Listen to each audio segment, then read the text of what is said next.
Liberal or conservative, male or female, young or old, Americans love to bash the news media. Once among the nation's most trusted institutions, the news media have fallen from grace.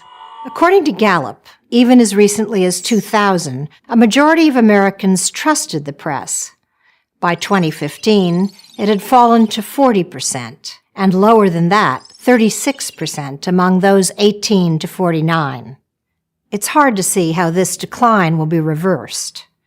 The industry has become politically polarized, and in the highly competitive age of multiple 24-hour cable news channels and the Internet, it's under severe financial pressure.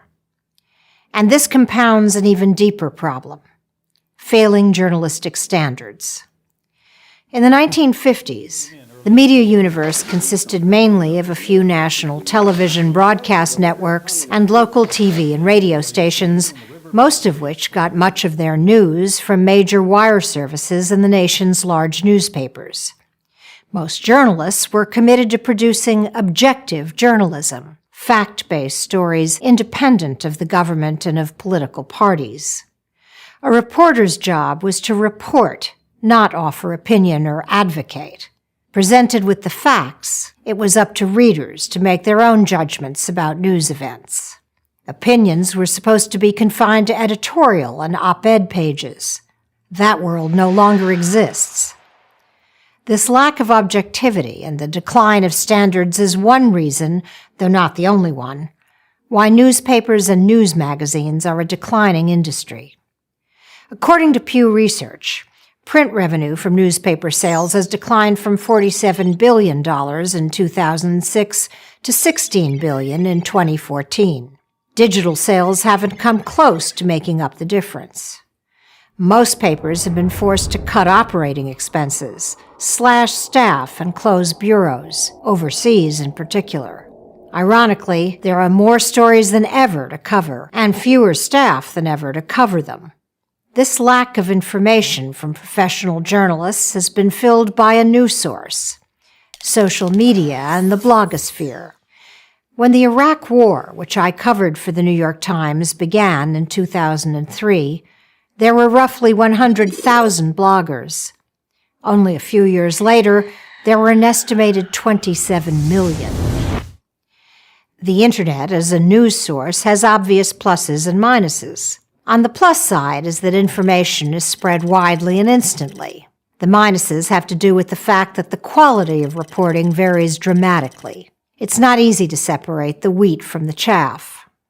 Furthermore, many sites, including mainstream sites, have abandoned traditional journalistic practices and standards in search of more and more eyeballs.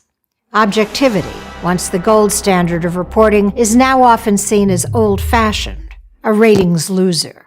When success is measured mainly in terms of clicks, the outrageous beats the sober just about every time.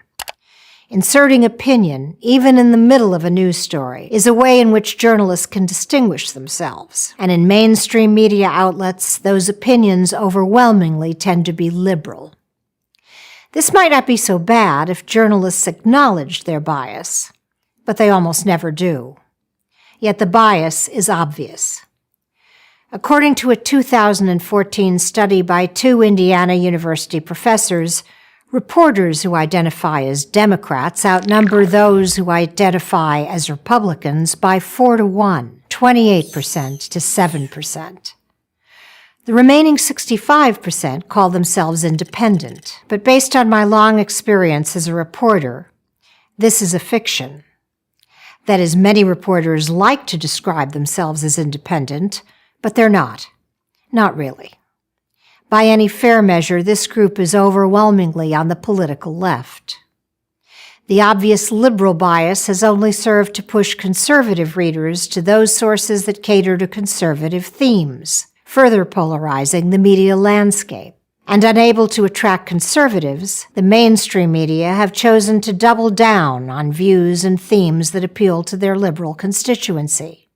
To give just one example, when Fox News broke a story in January 2016 about the discovery of top-secret intelligence on the private email server that Hillary Clinton used while Secretary of State, classified information which she had denied ever having sent or received.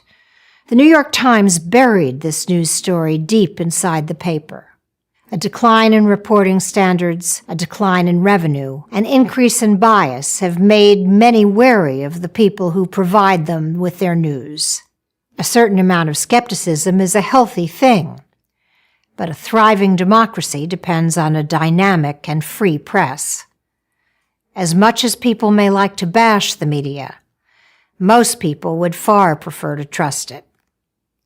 I'm Judith Miller, contributing editor of City Journal for Prager University.